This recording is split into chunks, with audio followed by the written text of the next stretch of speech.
Hello and welcome to Roll to Hit. I'm here with Ryan Parrish How's it going? and Josh Hammock. Hi, everybody. Okay, to get started, I'd like to give you some Pokemon trivia. Who's that Pokemon? This Pokemon was inspired by a Korean mythological creature that was known to eat iron. Oh, that's Aaron in the Aaron evolution line. Damn, that was quick. Aaron's my favorite Pokemon. Yep. I should have known better. Aaron is its line. It's so cute. Okay, well, now that we've solved who that Pokemon is, Ryan, would you like to get us started with Tyrants?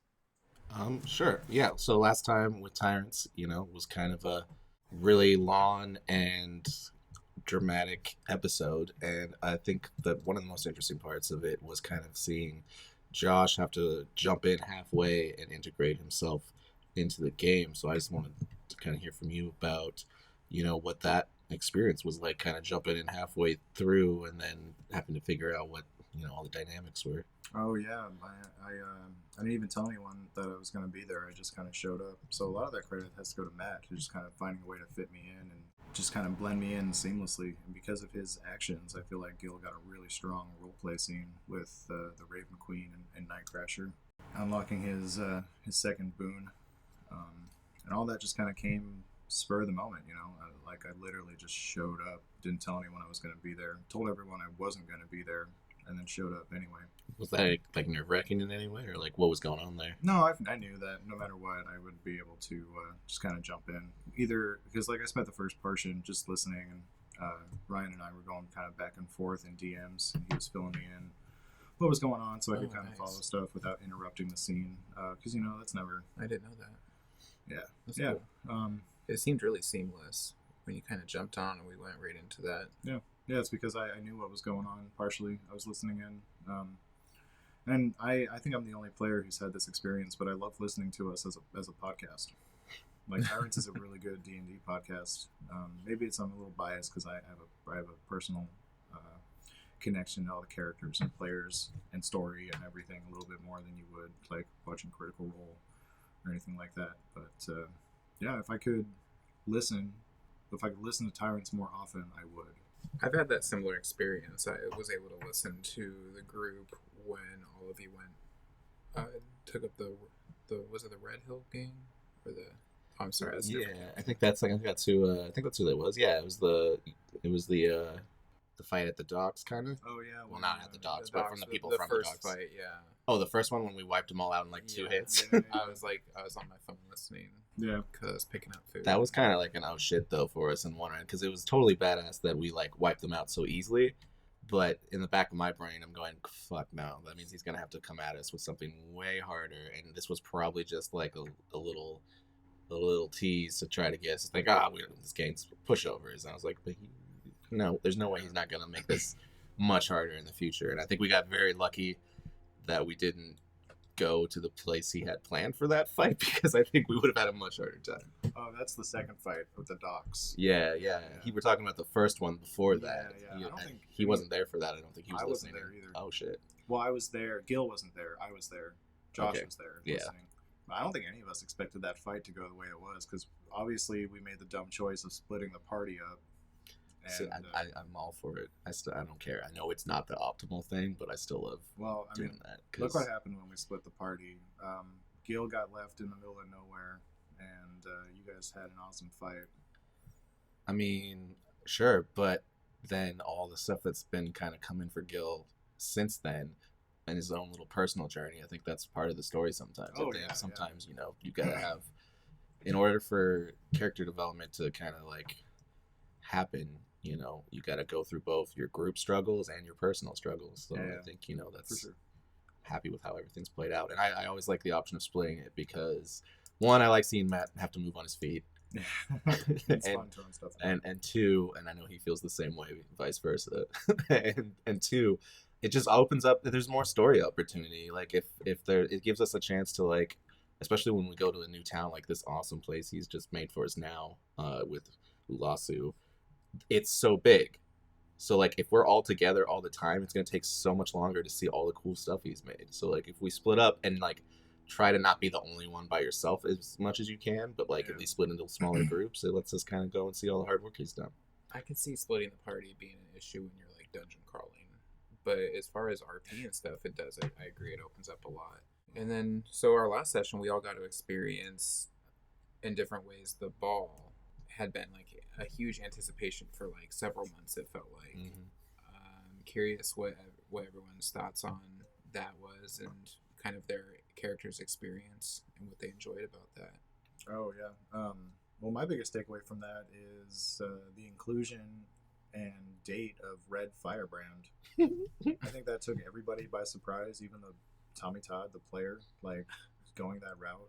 You know, and it's one of those moments where at first you're like, "What are you doing?" But then it ends up paying out really well. And I think having Red in our pocket, so to speak, air quotes, sort of, is going to end up being good down the road for us. Or very bad. Or very bad when he finds out. Because, I mean, it's not like there's a lot of bird people walking around. I understand it's a masked ball, but Yeah. if he walks out in that room, he's going to be like, what the fuck?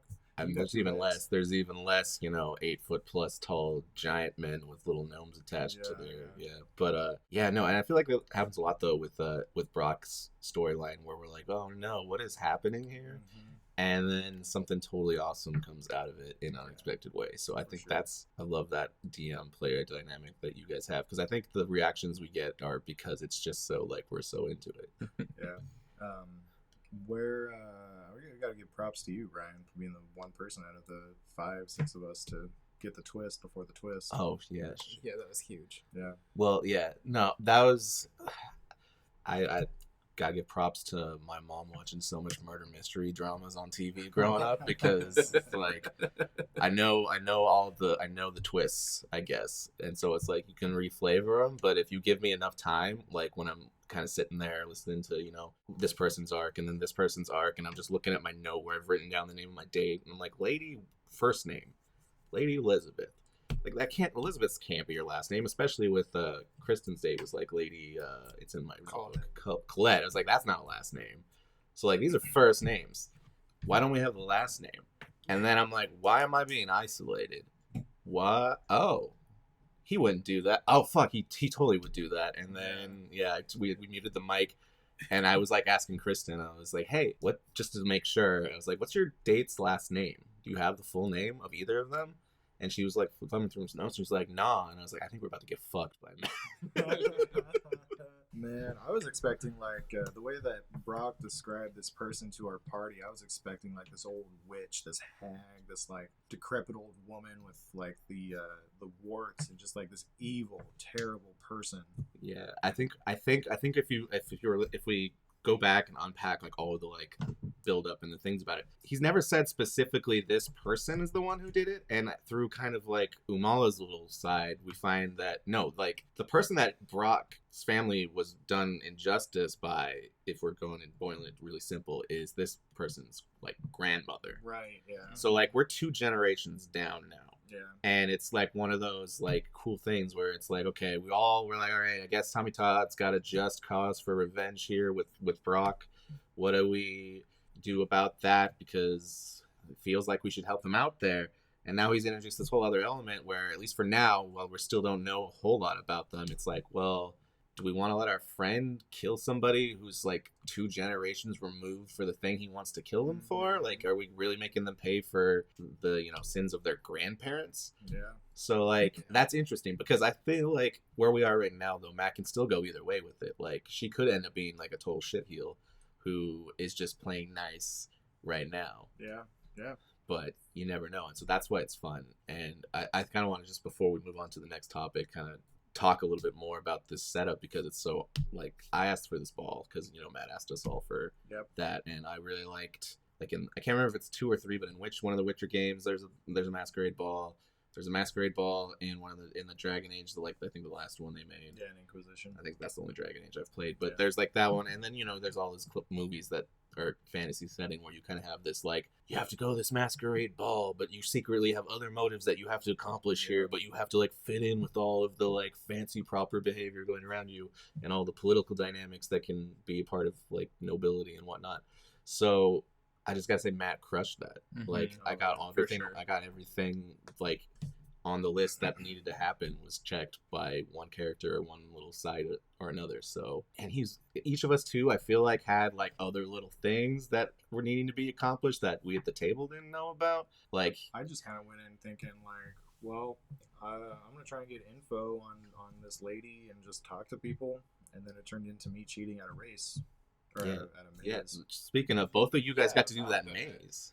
Yeah, Yeah, I that don't was know an what I was interesting getting into. experience. Yeah, you want to talk about like Brock and kind of like the double encounter of one navigating the maze, but at the same time you're having to navigate Red Firebrand. Like that was so fun to watch. I can't imagine what it was like playing it. Yeah, I really enjoyed my date with Red Firebrand. I'm very nervous about what's going to happen afterwards, especially since I owe him a favor or two, maybe at this point. And I just really enjoy skill challenges. I think that's something that I would like to try and incorporate as a DM more because they are fun. They make you think outside the box. But yeah, just navigating that, I kind of figured, all right, I came up to that 50-50 chance where you have to go left or right. And so I had to like utilize, I guess, my silver tongue or just my RP to get Red Firebrand. Like, okay, if this guy wins, I still want the treasure. So I gotta sweet talk him a little bit.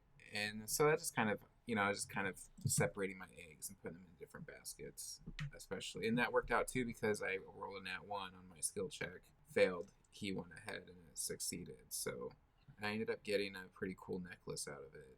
Yeah. So, What was the? Do you remember what the magic item was that you got? Was I it don't remember exactly what it was like a did, stopwatch but or it was like a heart watch. Yeah, it's like a heart-shaped one. I would be able to find it later, Yeah. but I don't remember exactly what it is. But that's okay because then that's gonna just make that surprise better. But I kind of wanted to go a little more into that too because like you worked with Red for like that whole maze and it was working well. So I wanted to kind of go through like what was going in to that decision at the end. Like I know you were putting them in different baskets, but why did you feel like you had to separate there? I'm just curious if that can give us any like Brock insight. Ooh, that's interesting. I think that might be a little bit more of like a Jade insight.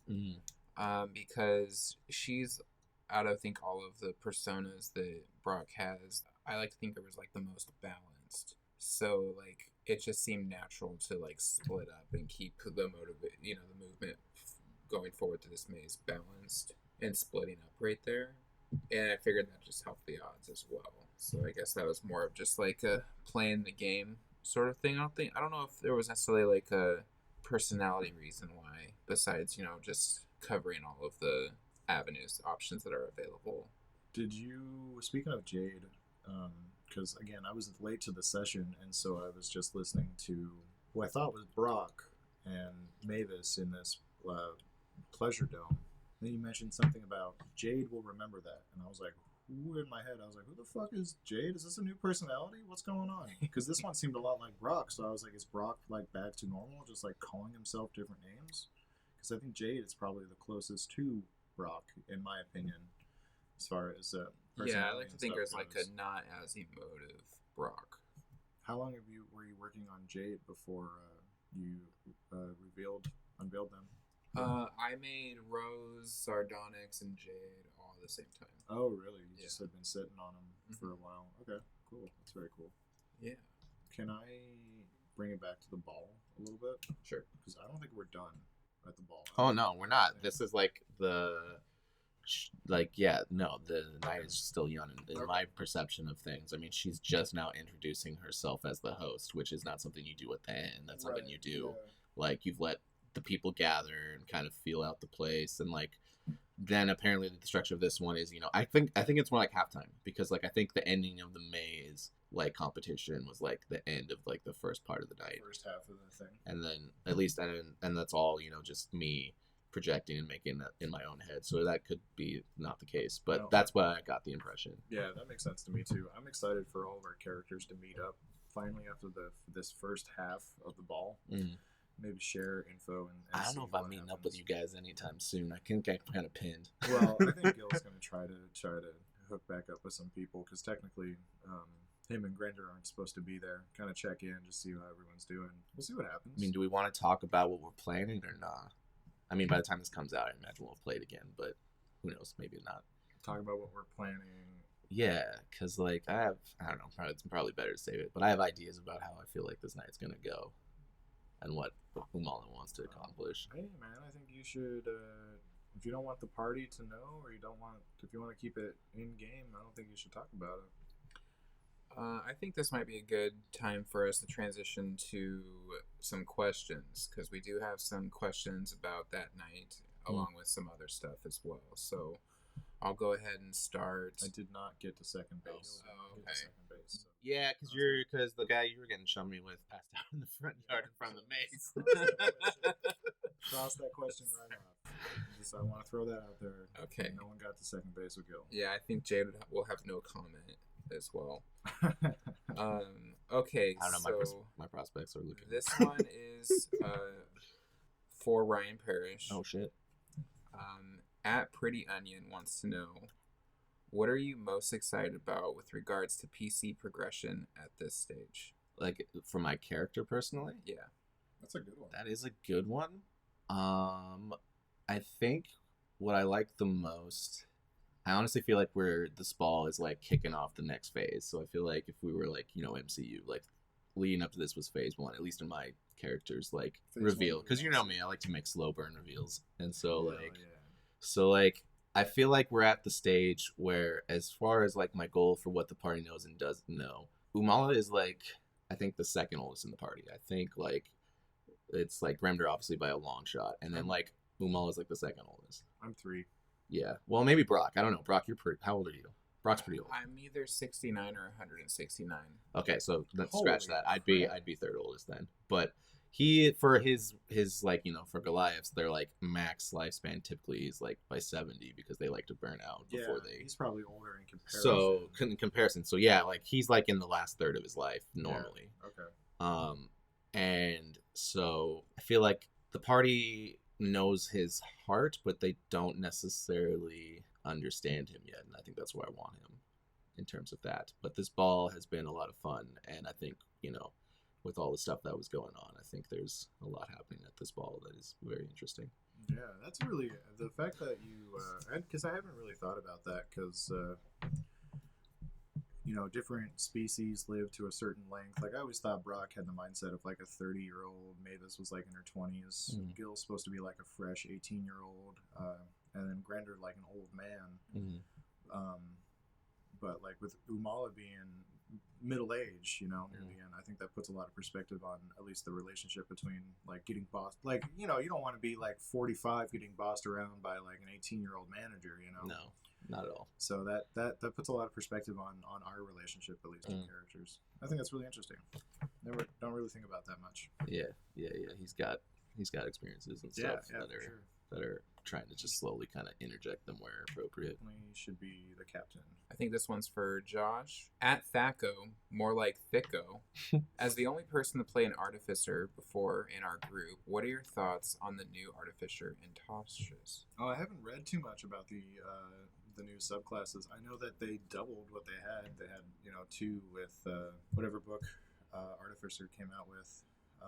I want to say that wasn't Tasha. That's probably Eberron. Was it Eberron? I think so. That makes the most sense because they're like steampunky. Yeah.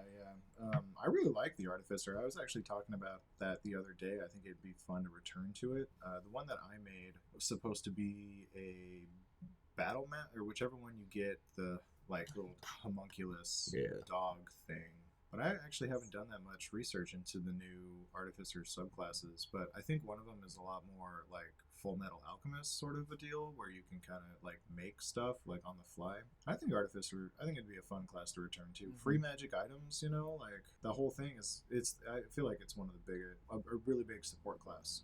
Yeah, for sure. Yeah. This like one, Iron Man. This one's for Ryan. Okay. At B.inspo wants to know, what potential possibilities do you see with your new contact, in quotes, Lady Alexandrios? Well, I mean, that's kind of like the thing I was like wondering if I should or shouldn't talk about. I think it's fine because I think I'll talk about what I think could be could like happen. theories. Yeah, like here are the avenues I guess I see.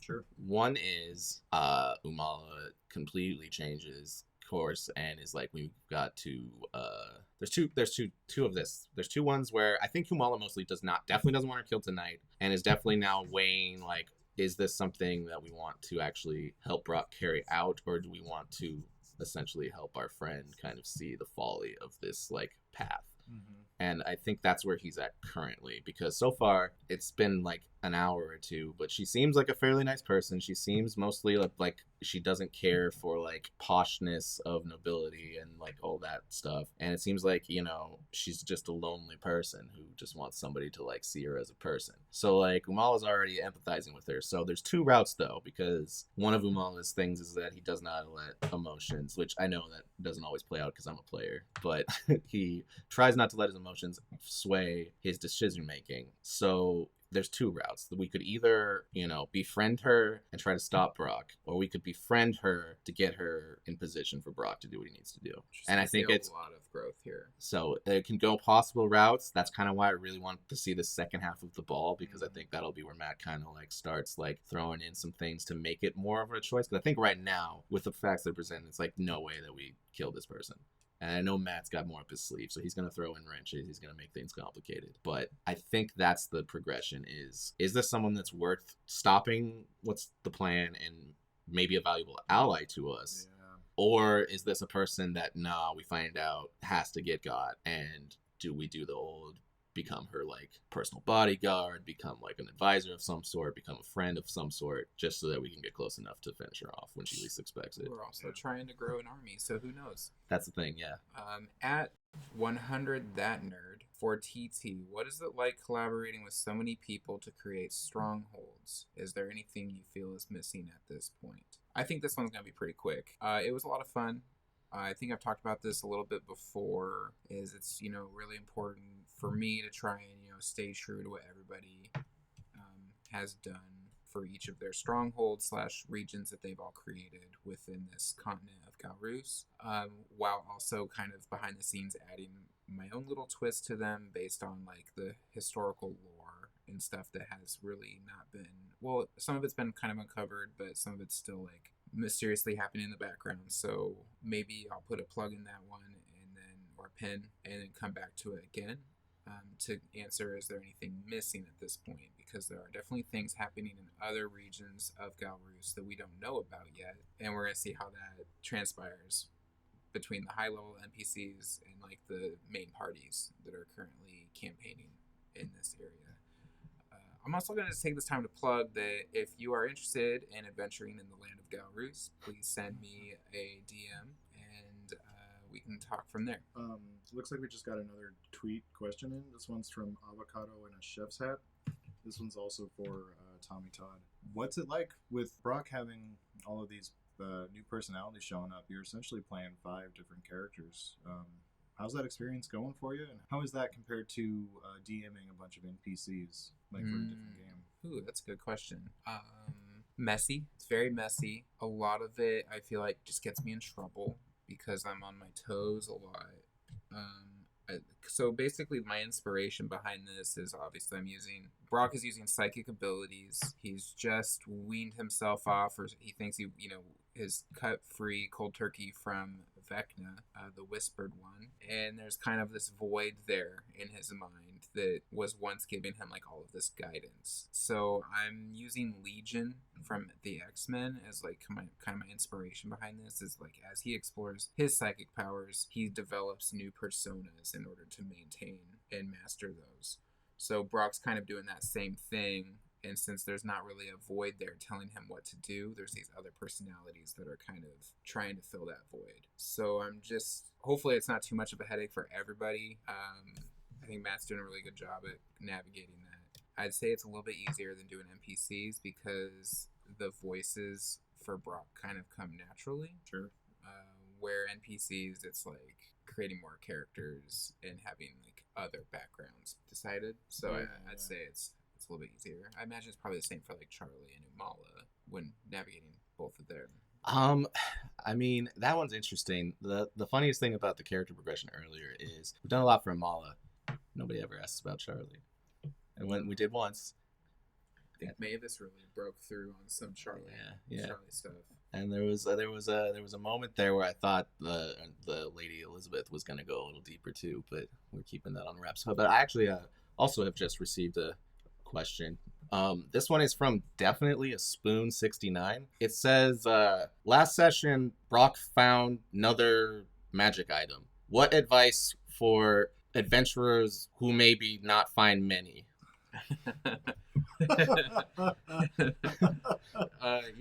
think it's funny how Brock kind of ends up getting all these magic items, and it's funny that with this new item that he just got, me as a player was thinking, oh, this is a watch, and from my understanding, I think Umala and Charlie are kind of leaning towards more of that theme of, I'm not gonna say time travel, but like adjacent stuff to that. So I see some RP opportunity there. And Brock's pretty decked out with some magic items to where he can't really attune to much more. Not that you have to attune to this magic item, but he's got so much ice around his neck right now that his carrying capacity might be a little bit over. So, what magic items does Brock have? I know you lost the flute. Just lost the flute. He's got that thing that shines the bright light. What's that called again? The Star Heart. Star Heart. You've got like an Ioun Stone, right? I have an Ioun Stone, yeah. That's my one magic. Yeah, the ring that keeps my sanity and protection from Vecna, yeah. Which also has a soul inside of it. Yep. Yeah, no, we revealed that once already, and then again, that's another one where it's just like we haven't had time to address it yet. Yeah. There's a soul in that ring? Yeah, and if I were to die, my soul would go in there, and then we'd be in conflict. Oh, that's right, yeah. So, that's right. I'm really nervous about that one. I've got just a few more really quick. At Horned Harlot wants to know, Josh, after Tiamat, what project / campaign do you want to run next? Well, I'm feeling pretty good about being the only DM to run a one-shot in one shot. So I don't really want to plan anything too advanced, just so I can keep my record going. But you guys know me. I don't know how many times I've brought up, like, oh, this would be a fun campaign to do. This would be a fun idea to do. I think I have, there's the Wildmount one that I wanted to do. There's the Pokemon one I wanted to do. There was, I want to do a Sentai one. I think that would be really cool with the right kind of people and the right DM.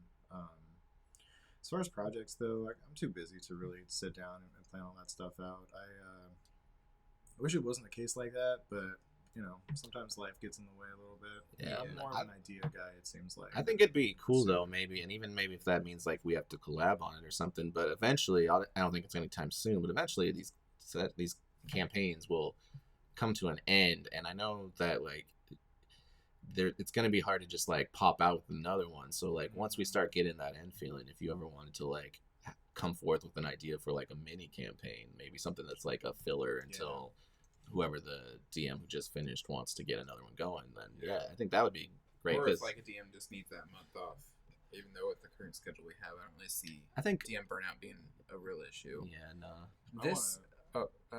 Go ahead. Oh, I was just gonna say, I think it would be fun to branch out beyond D&D. I think the only games we played are Cthulhu and then D&D 5th edition. So I think kind of branching out from there. I got one that I really wanted. Yeah. This question here transitions well into that. I think opening up this question to everybody. Sure. At CR20 Gazebo, in this last Halloween game, the group used Stars Without Numbers instead of D&D. What other tabletop RPG systems interest you? Oh, that's funny. Can I hop in here? Because I got one already that I really want to do. I think the next one I want, and it doesn't even have to be long, but I've been watching, we watched Dimension 20, and there's this, they would use this system this summer that's Kids on Brooms, which is basically it's a Harry Potter ripoff, essentially.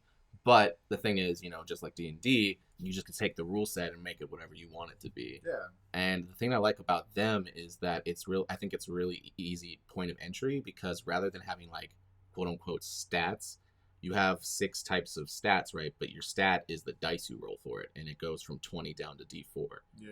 So you order them, and like the smallest dice is obviously your least stat, your dump stat, and your high, and the D20 is your highest stat, and there's also 12, 10, 8, 6. Cool. Yeah. So I think it's really easy point of entry, and I think that would be a lot of fun, because it would be one where it's pitched as like a co-op creative story. Like there's a lot of player creation in the scenes that happen with it, and it's like really good for just like, all right, we got some base ideas. Now let's just run and see what happens. And the rules are super easy. So I think that would be one I'd like to run for a little bit. Do you guys have any? I do, actually. So I'm a big Adventure Zone fan. I've pretty much spent my entire quarantine going on walks and just binging all of their junk.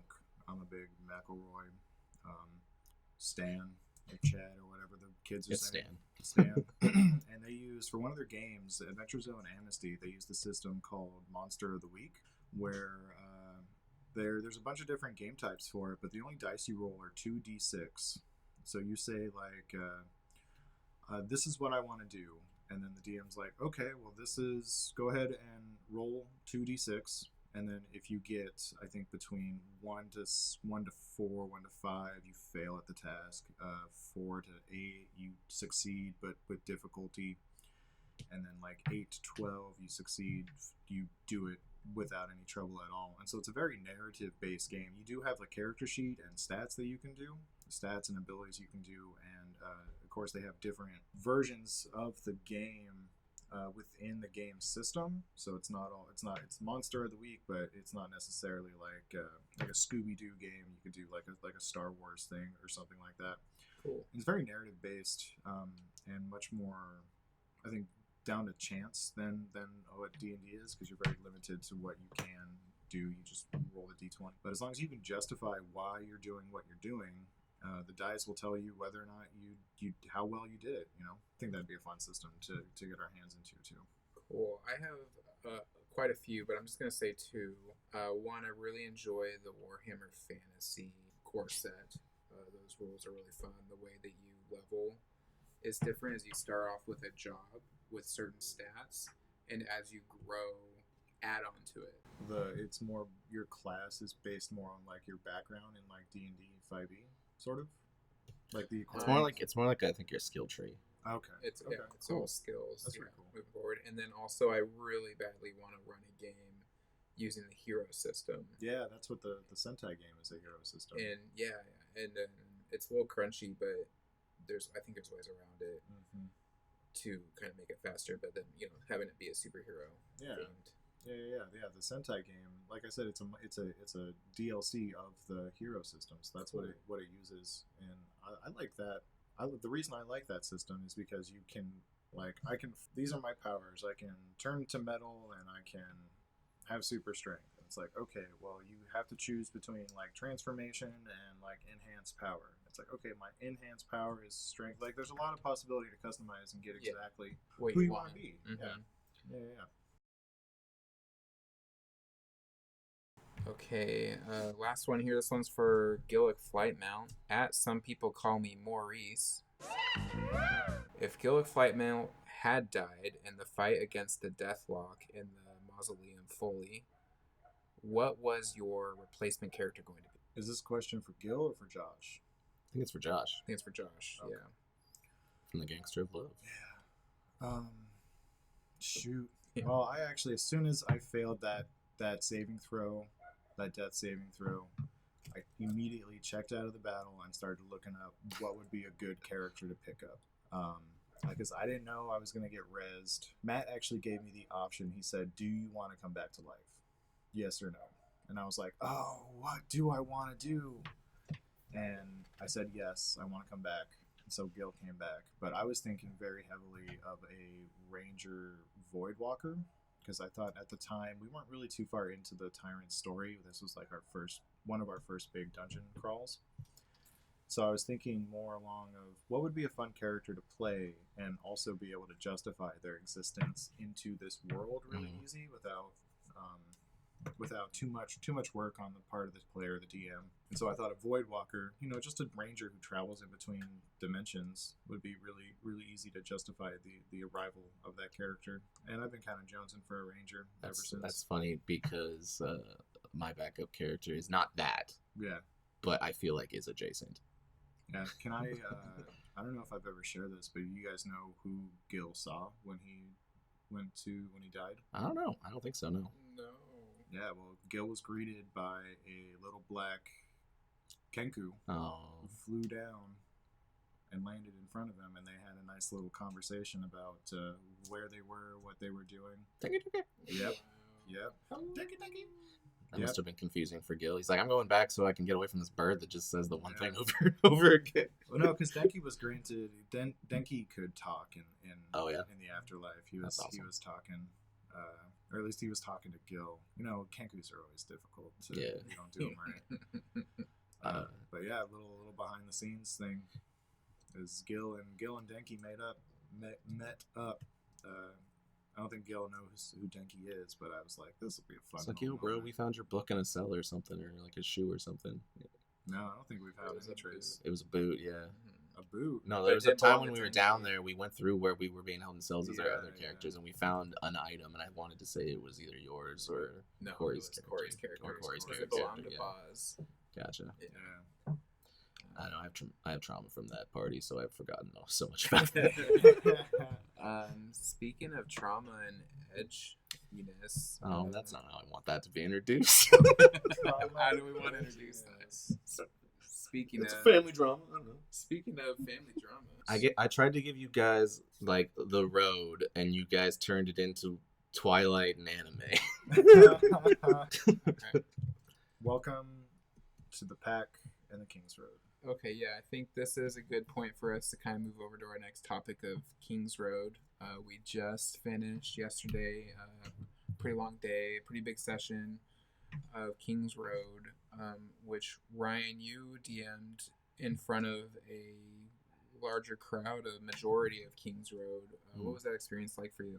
I mean, I love in person, right? Because it's just so much more, I guess, intimate in a way, because you can see the people as they're reacting, and you can kind of you can read the feeling in the room a little bit better. Like, you can do it with our small little camera views, obviously, but it's not the same, you know. So I always love when we can do it together, and I always love it too, because there's a little pressure before any session, and I think like I thrive on that like tense like feeling beforehand. I hate it before it happens, but afterwards I always feel like, all right, everything worked out good, things are fine.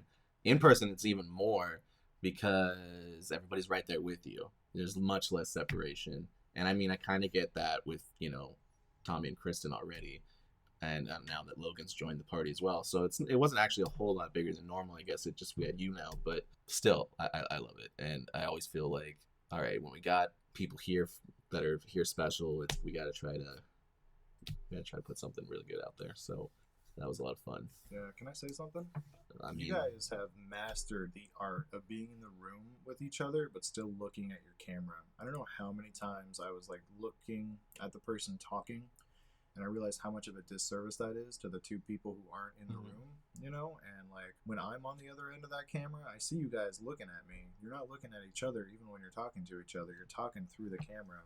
You guys have just it's more like you put your face in a position where you can look up and down, because like I know when I was talking to Kristen, like I was a lot of eye contact, because just like she was in a dark corner and her camera wasn't great, and she was literally the person like most in front of me. Yeah. So it was like, yeah, I would talk to her, and then I look at Tommy, and I look at Logan, but it's like doing that and like checking back in with the camera every couple seconds, so that's not like, it's a great skill. That's not really related to King's Road too much, but that was just something I wanted to drop down there. Yeah, we've got practice though. Yeah, you guys do a good job. I think it's fun having that, like, we're a family dynamic kind of a thing, because it's a lot different than a lot of other groups, a lot of other campaigns that we started out, we didn't know each other and we were brought together. This time we've known each other since we were kids in the game and all grew up. Some of us are blood siblings. The other ones are adopted and like unofficial members of the family. And so that's a really fun and different approach than what we've done in the past, and I feel like it's built up this whole like idea of like these guys have some extreme family drama going on, and it just leads to really fun D&D moments. Yeah, and the thing that I love most about it is that's what you guys made yourselves. So like, it's fun, because like for me, my biggest worry was like, okay, I want to start you guys off as kids, and I want you there to be a mysterious continent that we don't know all about. So there's not a lot of that pre-generated backstory this time. So that's been kind of fun seeing, because that kind of gave you guys all the license. Like, well, shit, we gotta make up stuff about each other, and seeing what you guys have kind of woven out of that has Yeah. been a lot of just kind of fun. Just I try to watch for shit you guys do and say to each other during the session and see, well, okay, how can we subtly sit on this for a while and then maybe bring it back. Yeah, because when we started, you were like, don't pick a background. You don't have a background yet. You have your class, but you're not that class yet. So we were literally just pretty much NPCs running around this town as children, developing who we were through our interactions with each other and our world. Like, oh, I've got this idea for my character, so I'm gonna do this in this situation. I'm gonna try and steal some bananas. And now it's a running gag that Red has bananas all the time. Totally. I like the running gags that we have in KR. Yeah. But going back to starting off as kids and stuff, I feel like we still have parts of our backstory that not everybody knows about. Oh yeah. That can still be uncovered. So, I mean, that's always the one thing that's really fun about kind of like creating your backstory before going into a session. But in this way, I feel like it's a little bit more challenging, but there's still a really good balance between we have this long connection together, but also parts of our backstory that we need to uncover.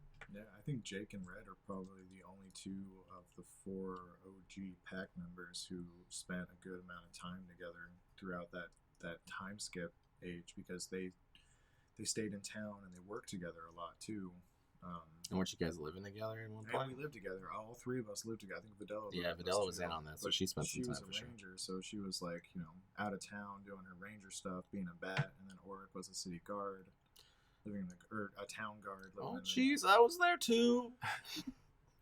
Yeah, Percy. I had a really good. Actually, I was really good at the apothecary. I think it would have been really cool to see the. Did we ever see his hybrid form? Yeah, he was were rabbit. Yeah. Yeah, man. I think that would be a fun add that into the what if story branch canons of King's Road is what if Percy survived? What if they had just been nicer to Percy?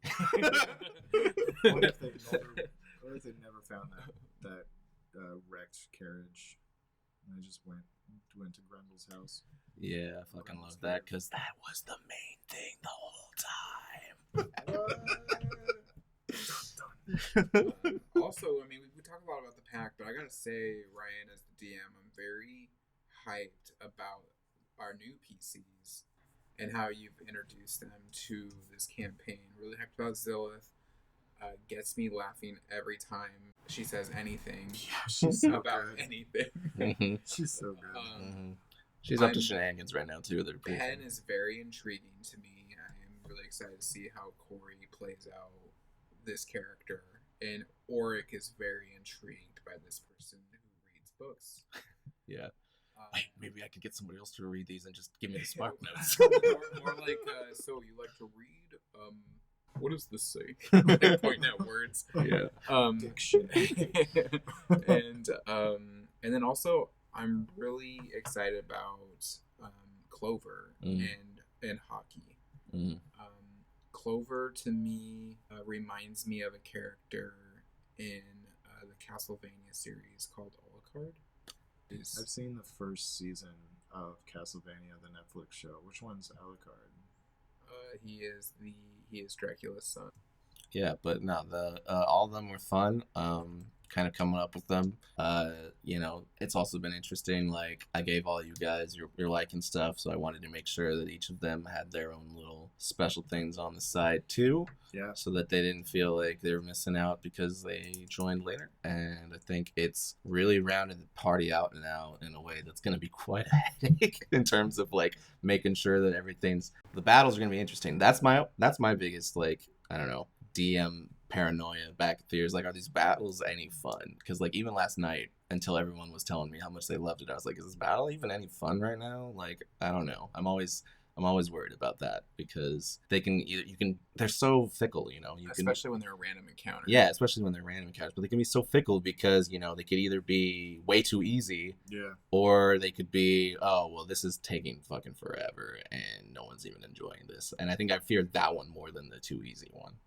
Oh yeah, because you don't want to just be throw a battle out there where it's oh, these are just henchmen, and we just gotta whack him down. But I thought it was intense. Yeah, it ended up being way more intense than I thought it Yeah. would be, because I was like, Thorny, they only got like 30 HP. Really? If you do the max version. So I did that. So they only got like 30 HP. Wow. They're 14, and like they can regenerate, but it's like only 5 points. And like I've seen you guys go supernova a few times. So I was like, they probably, and like I know Red's got the fire magic. And then luck of the draw, I just gave Logan a fire sword. So like you guys are prepped. So I was worried that it was gonna not be any good. But I'd say that, yeah, watching you guys navigate that, especially I loved the pen interaction of like before the game. I'm not sure if this was Corey or Penn, but it just like, fuck, I don't know you guys. What do we do now? Like how do you guys go about this? Oh yeah, that was. Where cool. do I fit in? Yeah. Like I thought that was an intriguing kind of thing that happened, Yeah. and so I don't know, I had a lot of fun. I seriously thought like we were gonna get downed on that one. Yeah, I thought those things had like 60 plus HP. No, They just thankfully wouldn't not. fucking drop. Yeah. Oh, sorry. Can we curse on this? Yeah. It's just for us, my dude. Well, I don't know. I don't know what the Don't want to lose a sponsor. This episode brought to you by the party that counts. Yeah. Actually, this episode is brought to you by Gooblin Coin. Get in on it now, boys. Gooblin Coin. It's cryptocurrency. I'll edit that out. I wanna kind of like ask a question then before we get back to the ones Tommy Todd's got. But I just want to talk about you each are brothers, and you each are like on this complete opposite like other spectrum, and you each have now witnessed the other. Like on one hand, like Auric has like maybe not the character, but the player has gotten to see his brother dealing with this like gauntlet that's made him blind, and then you just recently watched your brother just disappear into nothingness and then come out of a portal and like have this whole like new glow about him. So I don't know, I just like the relationship you guys have, and if we want to talk about that in any way, and just kind of watching each of you almost feel as though you're like foils. Yeah. Do you mind if I start this? Please. So Tommy Todd and I, when we decided we were going to be brothers, we were like, okay, what do we want this relationship to be? Who's your character? Who's my character? What are we going to do? And we were like, okay, let's be like the Elric brothers. You know, like I'll be the younger brother, kind of looks up to the older brother, and is like, you know, super loyal and whatnot. But as the game kind of progressed out, it seems like Red doesn't like Auric very much sometimes. You know, like, and it's not. I don't really know where that came from. I think part of it, I think, is the whole oh, you left the family thing, like kind of bitter. But I mean, Red is still really loyal to Auric. He he dived into the water looking for his brother. He's trying to hide things from Auric to keep him safe, keep everyone else safe, kind of put this burden on himself. Things that haven't been unveiled really in the party just yet. And I think, and yeah, it's like you said, we were kind of foils. I think you brought it up yesterday, order and chaos, and I was like, oh damn, yeah, we kind of got that thing going on. Red, blue, order, chaos. Yeah, Rainier was kind of hitting some of that during her during her whole spiel. Yeah, very interesting. I think Red really stresses Auric out. Good. At least a lot internally. Good. That's what I was going for. But also he has trouble navigating, not just articulating his thoughts in general, but also how to approach these worries with Red.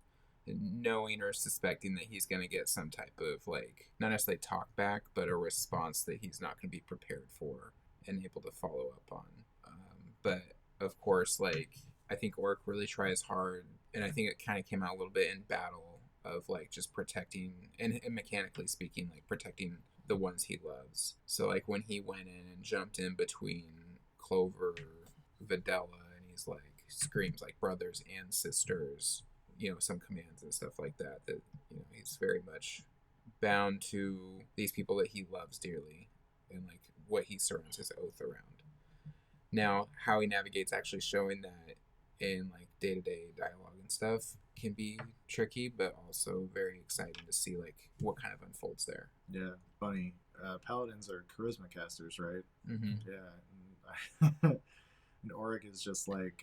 I think there's different kinds of charisma, though, you know? Yeah. I think, like, there's obviously, like, the showy charisma, voice, like, center of attention at the party types. Red. But I also think that, there's also people that sometimes are just like inherently like people end up around them and they like just want to like be involved in whatever this person's got going on. Like they're inspired by something. And I think that's kind of more of what like Auric has going for him.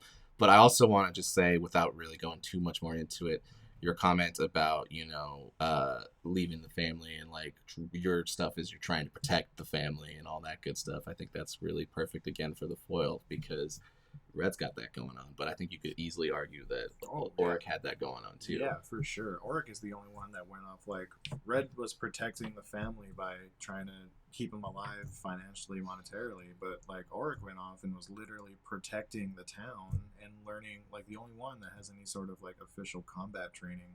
Like he is the protector of the family. Like they're both headed towards the same goal, but they're taking different paths and bumping heads a lot. And I can definitely see down the road us doing like a drop the ring Isildur moment where the two characters are just like straight up button heads, crossing swords. Could happen, yeah, for sure. Yeah.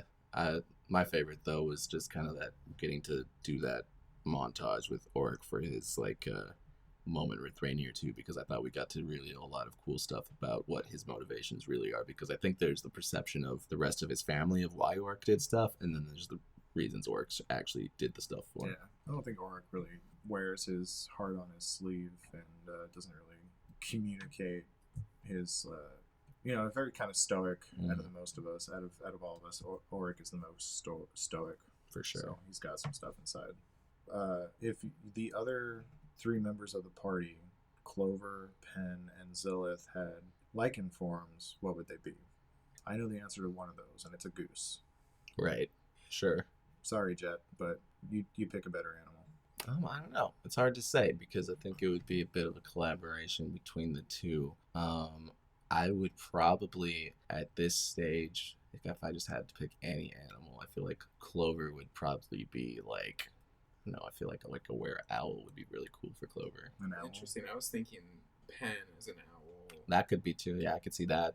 Or I heard the word hornet thrown around, and I thought that would be really That cool. would have been cool, but to keep it mammalian. Yeah. Frog. And well, birds aren't really, mammalian either. Well, yeah. You can't have 4 bats, though. Yeah. I see.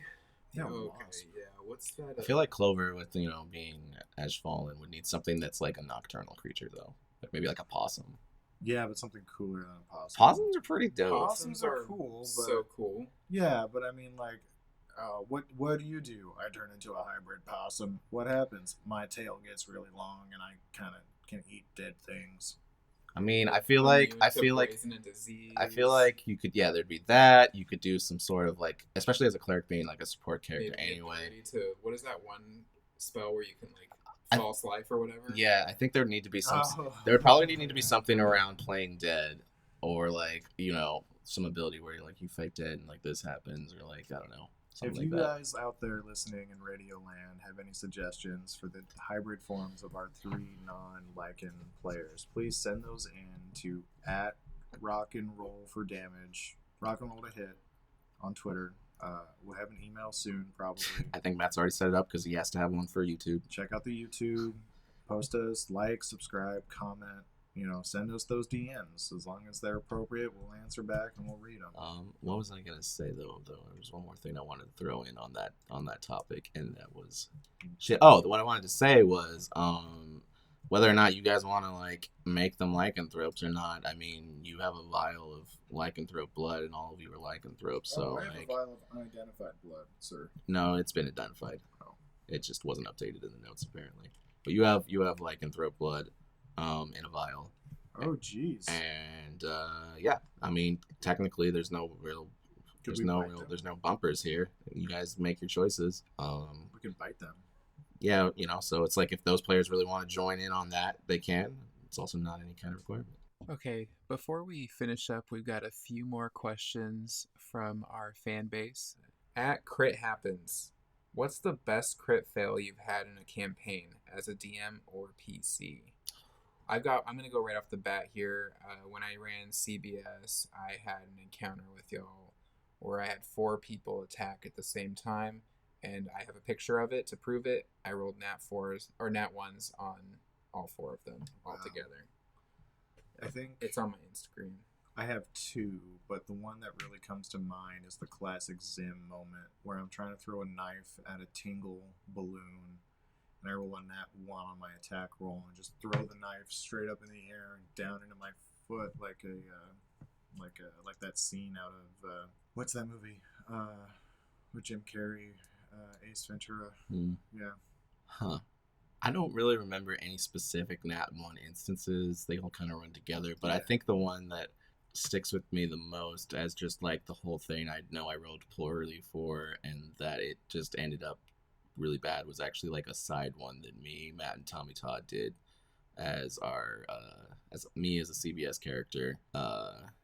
Matt was running it and Tommy Todd was playing a other character who has spawned my distrust of all halflings. Where we were casing a ship of some sort, and Tommy Todd's character didn't want to get in close, didn't want to do that at all, but we had to. So I ended up having to go by myself. Got in a lot of like trouble, was failing a lot of rolls, and then he just, in a way, kind of foreshadowing Rose, just dipped, and Yannick then had his soul to Orcus. And so, spawned a lot of stuff out of that. This is probably the most dramatic Nat 1, I think. It was our big boss fight with Jabloop Bloop at the Well of Springs. And this guy was going to use his magic to destroy the well, and Gil was going to get in the way and take the brunt, but I rolled a Nat 1. So Gil's failure is part of the reason why the Well of Springs... Well, spells blew the fuck up. Yeah. Oh man, that just dragged a couple for me though too. I also like in that fight where Umala was trying to like jump and grab Vidella's sister midair and did not succeed, but was like hanging on for life. Or there was that time I failed when it was me and Vidella in like the mind games, and I ended up just like doing the thing where I was like the bridge or something. That was good times. At anything is edible if you believe wants to know. What meal has your characters enjoyed that you wished you could actually taste? I think this is more of just an inspiration to, or inspire the DMs to add more food content to, like, just always think about that kind of stuff. I know I, as a DM, haven't really thought about that. So the first thing that comes to mind for me would be the Wan tea, blood tea. That's what I was thinking too. Yeah. I'd like to see how that is turned into like maybe a cocktail or something for us. Is it weird if I want to see the goblin soup? No. The trash soup? Yeah, like I kind of want it, like the trash soup and like maybe made of dead adventurers. Definitely made of dead goblins too. Yeah. I think just a good old cup of black coffee would be nice. Especially if it's worth like the equivalent of $30 American. It's got to be good coffee. At Attack the Darkness for Fun and Profit wants to know, what is the most murder hobo thing one of your characters has done and why? I tried to kill 2 of our PCs the other day. You didn't really in game though. You just thought about it. That was another thing we could talk about, but I'll cut this part out. But yeah, I don't know. For me, I know what it is. For me, I mean, if it's not, just being like, nope, burn down or Mirkwood, then I don't know what else it would be. Ryan and I threw a fit and burned down Mirkwood. To be fair, they were turning into like ghosts or possessed zombies or something. There was like something funked up with that town. But the most murder hobo thing was trying to set Tuga's building on fire. Yeah. We justified it in game, but we threw a fit and burned down the town. Yeah. That's what happened. Mine would have to be from a different game that I actually ran with my brother as a Delta Green game, where my guy was Blake Snicken or something like that, and I was just a rip-off of every 80s action hero movie. And this one guy I ended up getting him to confess a bunch of stuff, and then after he confessed, I killed him. Just so that I could say the line, it's time to take you to Chuck E. Cheese. As I strangled him to death. The DM was just like, why? Why are you doing this? I've had this planned in my head for like 2 weeks. You gotta let me say I just had a bunch of one-liners that I wanted to use. That's funny. I want to use that. I'm going to so use that. Okay. Well, I think that about wraps up Rock and Roll to Hit. Thank you so much for listening, and thank you, Josh and Ryan, for being here. Any shout-outs you'd like to give to the audience before we cut today's episode? Listen to the Adventure Zone. It's a very fun podcast, very fun. Just three brothers and their dad playing D&D very poorly, but very great. If you're interested in a D&D podcast, but don't really want to deal with a lot of rules or like raw or anything like that, and just want to have a good time, listen to the Adventure Zone. It's a comic book series, so you could even read it if you wanted to now. Yeah, and I would just say, if you have any questions about, for my campaign, any characters that you run or things or ideas, always feel free to drop them off. We'll jump back in September, and looking forward to seeing all of you in person in September. Check out the updated Kings Road playlist on your Spotify. Hit up our DM Ryan Parrish for that link, or go to the KR chat page and get that link. All right. This has been Rock and Roll to Hit. Thanks for listening. Nat 20! 2.